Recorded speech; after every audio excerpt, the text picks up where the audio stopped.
जमीबाड़ी विवाद को केन्द्र कर संघबद्ध आक्रमण गोटे परिवार 5 जन गुरुतर होइछन्ति। भद्रक जिला धुसुरी थाना भट्टसाही पंचायत फलपुर गाँव में घटना घटी। गाँवर दुर्योधन बेहेरा और रवींद्र बेहेरा परिवार मध्य दीर्घ दिन है जमीबाड़ी विवाद लगी रही। गतकाली संध्यारे यह उग्र रूप नहीं। गाँव में कीर्तन चलता बेले उभय परिवार मध्य झगड़ा होता।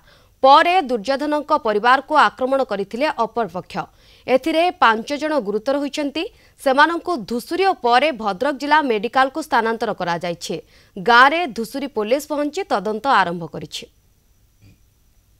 जमीबाड़ी केन्द्र करिकी हमको सारे परिवार को पिटिकी माने बेहस कर पकेछन। रवींद्र बेहरा, सनातन बेहरा, विजय बेहरा, गंगाधर बेहरा, एकादशी बेहरा, परमेश्वर बेहरा से माने 20-22 जन थे।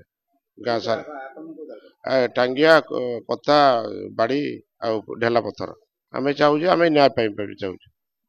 आम जमीबाड़ी आम केमी पाइबू भल रही से न्याय चाहूँ।